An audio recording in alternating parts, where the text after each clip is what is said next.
So what is up sa inyo mga boss? So we are back again with another video. So for today's video ay tutuloy natin yung ating project build para sa ating train. So this is the part 7 of our build. So ngayon mga boss, dumating na yung ating mga piyesang iniintay. Happy New Year sa inyo. Dumating na pas ng holiday. So ngayon, tara, kabit na natin yung ating mga parts na dumating. So tignan natin yung kalalabasan ng ating project build. So tara, let's go! Simulan na natin yung ating build.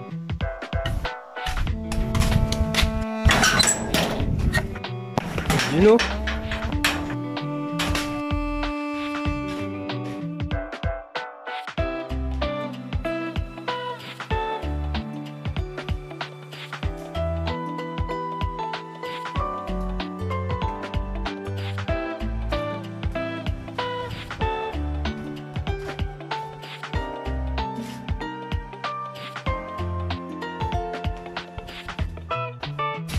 So ito na nga mga boss ang ating project bike. So kung makikita nyo, mukhang malapit na sa realidad ang ating project. Makikita nyo na itindig na yun, no? Oh. So yung mga kakabit nga pala natin pyesa mga boss is itong mga brake levers dyan, tapos yung shifters. So ito na yung mga pinag-order natin. So ito yung kanyang brake lever, kanyang shifters. Ang binili natin is micro new na 7 speed kasi 7 speed yung ating nakakabit na cogs. So di ko pa mapalitan yung cogs natin. So 7 speed lang stock. Yan yung real levers natin, black na alloy. Then itong ating kanyang grips. So yan. Tapos ito nga pala mga boss, naayos na natin yung ating caliper sa likod. Na palitan na natin siya ng caliper. So yun, all goods na siya, harap at likod. So ngayon, tara kabit na natin yung ating levers tsaka yung ating mga shifters para magkaroon na tayo ng preno sa ating project bike. So let's go!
So yun, nakabit na natin yung mga levers tsaka yung kanyang shifters. Ayan. All goods. Gitig na, no? Tain na, napakangas ha. Sheesh. So yun, next naman natin kabit is yung mga cable sa kanyang preno. So let's go.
So yun mga boss, all goods na yung ating mga shifters, tsaka yung kanyang levers yan, may preno na yan, harap at likod, all goods na.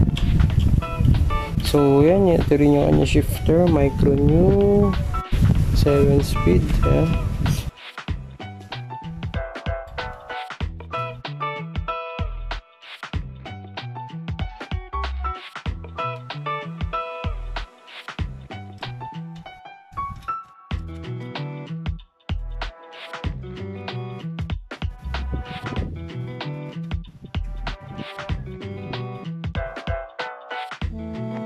So nakabit na natin yung kanyang RD. Next naman is itong kanyang shifter. Ay lalagyan na natin ng cable housing para makonect na natin dito sa ating RD. So let's go.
So nakabit na natin yung mga cable ng shifter tsaka ayan. So ngayon ikabit na rin natin yung kanyang chain para makita na natin na maayos. So tara, kabit na natin yung chain.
Yun, nakabit na natin yung kanyang RD tsaka yung kanyang chain.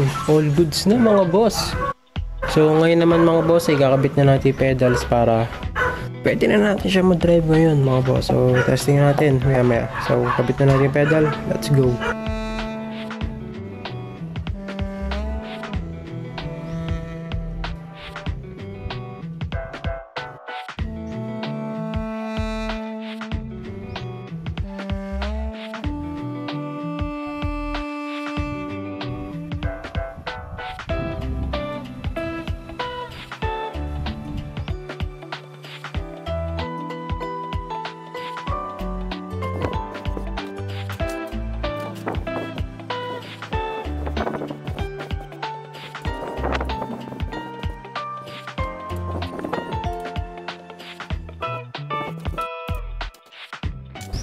So yun mga boss, okay na, may pedals na tayo. Ito lang yung dating pedals siya na plastic.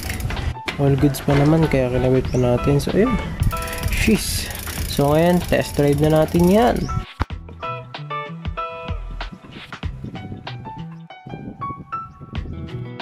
So yun na nga mga boss, all goods na nga ang ating project bike na Tring C200. So meron na lang mga kulang dyan, yung papalitan nating rayos tsaka yung hub para patlikod. So sa ating part 8, so ito muna mga boss ang ating update sa ating bike, and drivable na natin siya. Kulang na lang talaga is tayo sa hub. So abang-abangan nyo yun sa next video natin mga boss. So hanggang dito na lang mga boss. See you sa next part. Part 8, let's go!